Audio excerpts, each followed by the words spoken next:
네, 오늘 연휴 어떻게 보면 첫째 날인 우리 추석 전날인 월요일 하루입니다. 이 한 주간 또 연휴 한 주간 우리 성도님들 한 주간 승리하시고 또 연휴 기간 건강하고 복되고 또 즐거운 교제가 있기를 축복합니다. 잠시 기도하시고 오늘의 말씀 나누겠습니다. 하나님 아버지, 오늘도 주의 은혜를 더하시고 하나님 은혜 가운데 살아가며 영광 가운데 살아가기에 부족함이 없는 우리 모두가 되게 도우시고, 특별히 명절을 맞이하여 오고 가는 발걸음과 교제하는 모든 것들이 은혜가 되게 해 주옵소서. 명절임에도 오늘의 말씀 나눕니다. 이 말씀 가운데 함께 하시고 우리를 돌보아 주옵소서. 지켜주실 것을 믿사오며 거룩하신 예수님의 이름으로 기도합니다. 아멘. 네, 오늘의 말씀은 고린도 후서 9장 2절 말씀입니다. 제목은 감정적으로 하면 안 되는 믿음이라고 하는 제목으로 말씀 나누겠습니다. 함께 읽겠습니다. 이 봉사의 직무가 성도들의 부족한 것을 보충할 뿐 아니라 사람들이 하나님께 드리는 많은 감사로 말미암아 넘쳤느니라. 아멘. 네. 우리가 신앙생활할 때, 또 우리가 삶을 살아갈 때 중요한 삶의 요소 중에 하나는 자유입니다. 하나님께서 특별히 우리를 창조하시고 자유의지를 주셔서 우리가 모든 것들을 자유롭게 선택하고 또 그 선택에 따라서 행동할 수 있는 자유의지라고 하는 큰 선물을 우리에게 허락하셨습니다. 근데 이 자유롭게 행동하는 데 있어서 가장 중요한 것은 책임이 따른다는 겁니다. 자유는 누리지만, 자유롭게 살고 싶지만 책임을 지지 않는다라고 하는 삶은 뭔가 앞뒤가 맞지 않는 것이죠. 그래서 자유를 얘기할 때 어떤 것을 얘기하냐면 책임도 얘기하는 것입니다. 신앙생활에서도 마찬가지죠. 신앙생활 안에서도 자유와 어떤 내가 누릴 것들을 얘기하기 이전에 그에 따른 책임을 지고 또 책임을 다한 삶이 하나님 앞에 또 우리 성도들한테 본이 되고 복이 될 줄 믿습니다. 오늘 고린도후서 9장은 특별히 바울 사도가 고린도 교회 가운데 헌금에 관한 이야기들을 합니다.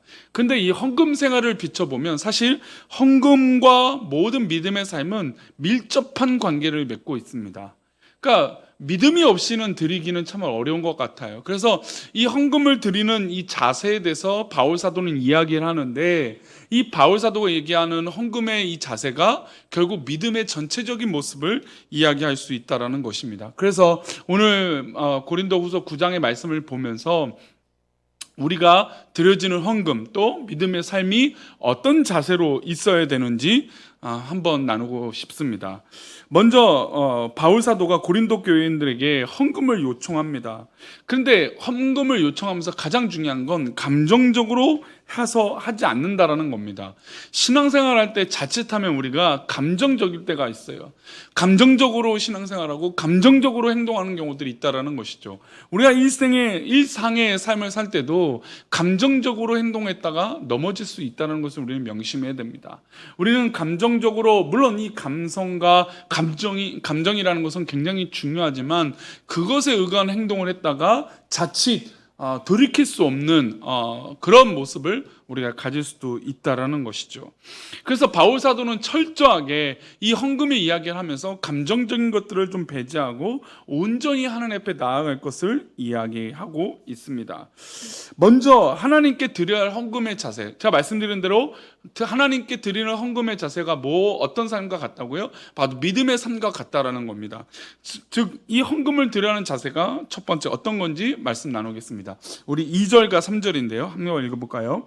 이는 내가 너희의 원함을 알미라. 내가 너희를 위하여 마게도냐인들에게 아가에서 1년 전부터 준비하였던 것을 자랑하였는데 과연 너희의 열심이 펑 많은 사람들을 분발하게 하였느니라. 그런데 이 형제들을 보낸 것은 이 일에 너희를 위한 우리의 자랑이 헛되지 않고 내가 말한 것 같이 준비되게 하려 함이라. 바울은 예루살렘 교회를 돕기 위해서 헌금을 고린도 성도들에게 요청을 합니다. 바울은 고린도전서 16장에서 먼저 헌금을 요청했으니까 고린도전서 16장에서 이미 고린도 교인들에게 헌금을 요청을 했습니다. 근데 이때부터 고린도후서를 쓸 때까지 약 얼마의 시간이 지났냐면 1년의 시간이 지나갔습니다. 근데 그 1년의 시간이 지나면서 무엇을 하게 한 것입니까? 1년 동안 헌금을 준비시킨 것이죠.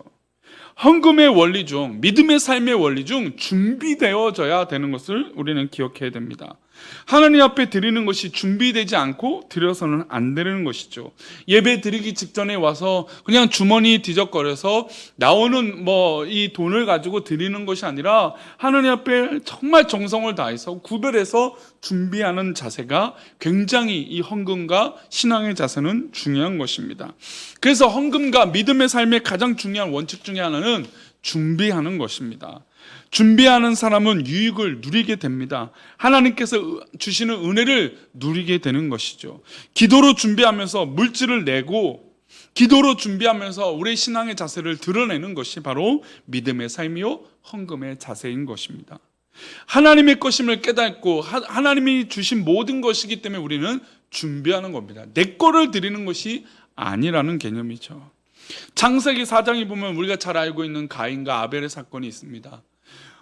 가인과 아벨의 제사 가운데 하나님께서 의미 있는 말씀하세요. 하나님은 아벨과 그 제물을 받으셨으나 가인과 그 제물은 받지 않으셨다라고 기록하고 있습니다. 하나님은 예물만 받았던 것이 아니에요. 예물만 받은 것이 아니라 그 사람이 가지고 있는 심리, 준비, 인격 모든 것들이 준비되고 그 준비된 것을 통해서 드러나는 그 예물을 받으시는 것이에요.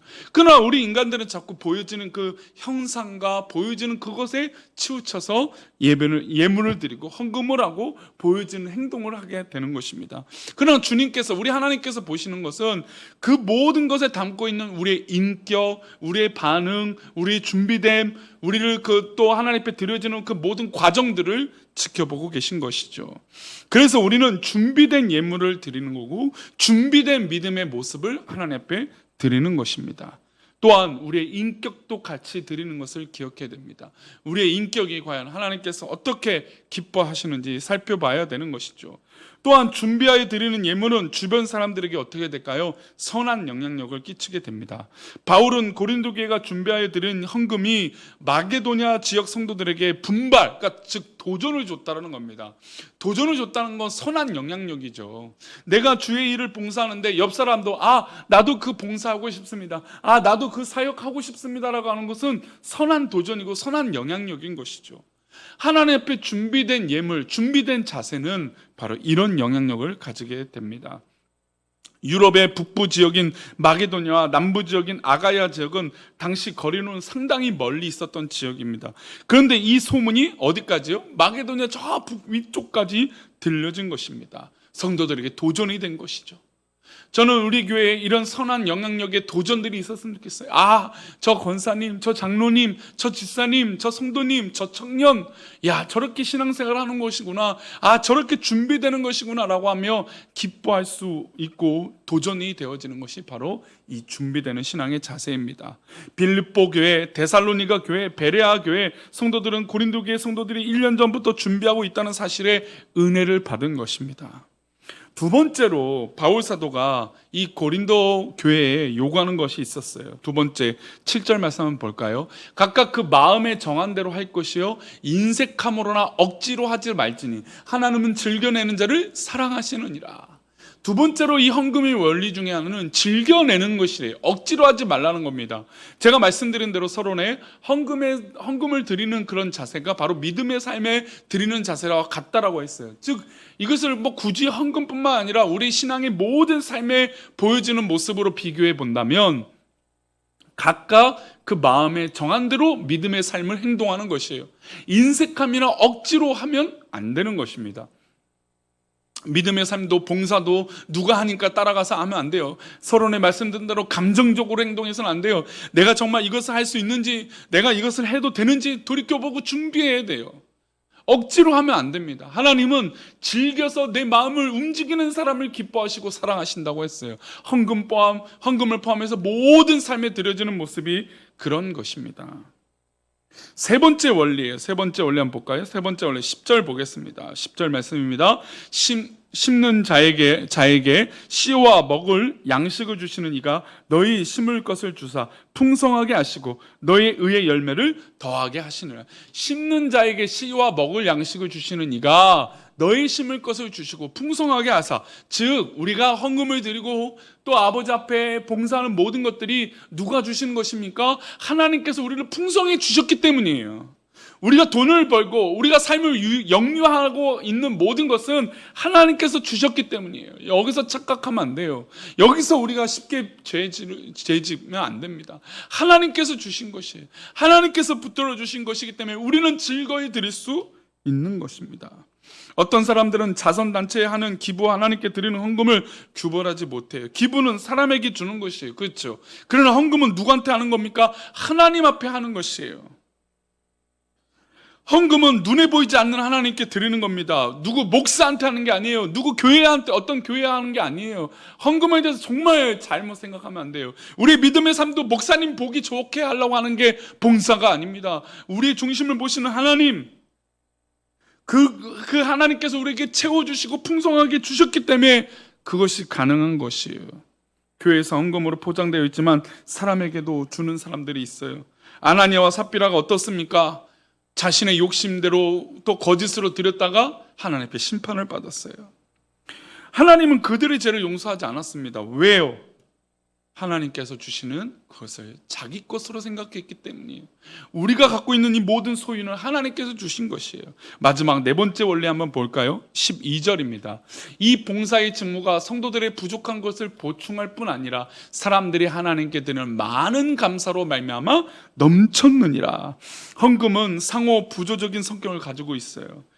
바울 사도는 8장에서 이미 언급했듯이 예루살렘 교회 성도들이 당한 기근을 돕기 위해서 모든 교회들이 함께 마음을 모아 헌금이라고 하는 이것으로 이 성격을 규정했습니다.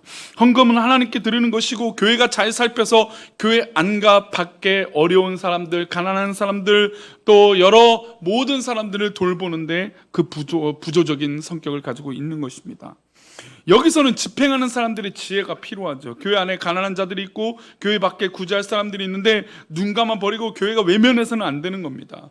헐벗은 자들, 물질 때문에 유업을 당하는 자들, 교회 안에 힘든 자들을 위해서 도와야 되는 것이죠.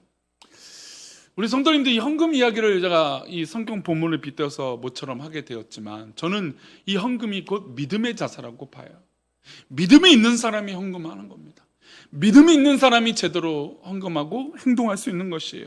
거저하는 것이 아니라 즐거워야 되고 준비되어져야 됩니다. 그런 봉사의 믿음의 모습이 하나님 앞에 기쁨이 될 줄 믿습니다. 오늘 하루도 추석 연휴 가운데 가족들을 만나고 친지를 만나면서 여러 교제 가운데 있으면서 우리 성도님들 지혜롭게 오늘의 말씀을 기억하면서 우리가 감정적으로 치우친 것이 아니라 믿음으로 산다는 것을 기억하셔서 온전히 살아가는 우리 모두가 되기를 축원합니다. 기도하겠습니다. 하나님 아버지, 오늘도 주의 은혜가 가득하며 영광 가운데 살아가는 우리 모두가 되게 도와주옵소서. 오늘 지키시고 인도하여 주실 것을 믿사옵고 거룩하신 예수님의 이름으로 기도합니다. 아멘.